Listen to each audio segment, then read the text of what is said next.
Assalamualaikum warahmatullahi wabarakatuh. Perkenalkan, nama saya Afrilia Susanti. Di sini saya akan menjelaskan pada bab 5 di poin E. Nah, di poin E itu ada desain alat peraga dalam pembelajaran IPA di SD atau MI. Nah, desain alat peraga dalam pembelajaran IPA di SD atau MI yang pertama itu harus fungsional.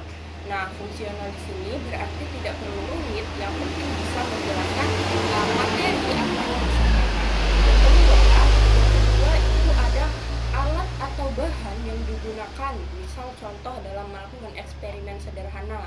Nah, itu alatnya harus yang sederhana atau alat yang mudah dicari oleh siswa seperti kardus bekas, botol bekas, atau karton dan lain sebagainya. Misal salah satu contohnya adalah melakukan eksperimen membuat Gunung Merapi Mini. Nah, membuat Gunung Merapi Mini ini tujuannya untuk menunjukkan reaksi kimia antara asam dan basa. Nah, ini aku ada satu cuplikan video cara mengeksperimenkan Gunung Merapi Mini. Kita tonton sama-sama ya.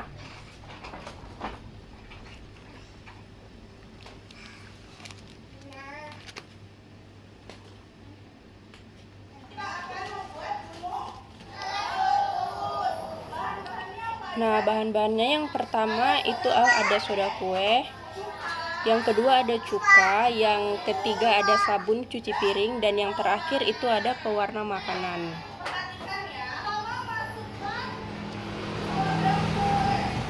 Nah, di sini soda kuenya dimasukkan ke dalam kardus yang beralaskan toples. Setelah itu masukkan sabun. Untuk sabunnya bebas ya, untuk sabun apa aja. Yang penting sabun yang untuk mencuci piring. Yang kedua itu pewarna makanan, dan yang terakhir ini dikasih cuka makan.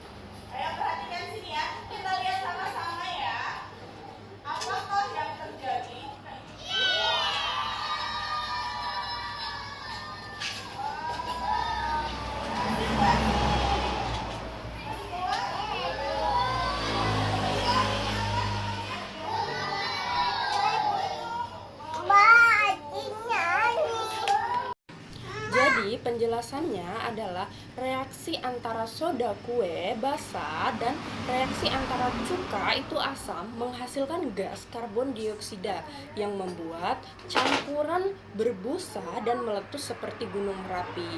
Nah, jadi intinya kita sebagai guru ini sebaiknya lebih dalam pembelajaran IPA lebih banyak untuk melibatkan benda-benda yang nyata, yaitu seperti contohnya melakukan observasi, melakukan penelitian, pengamatan, atau contoh yang seperti yang saya tunjukkan videonya tadi, melakukan eksperimen sederhana.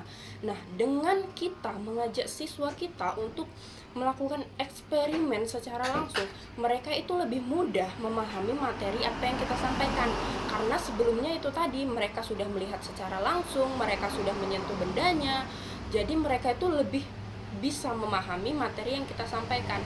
Karena ada sebagian guru yang pembelajaran itu hanya sekedar materi saja.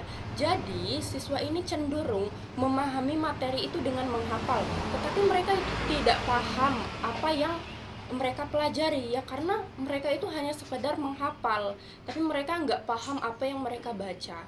Sekian pemaparan materi dari saya akhiri. Wassalamualaikum warahmatullahi wabarakatuh.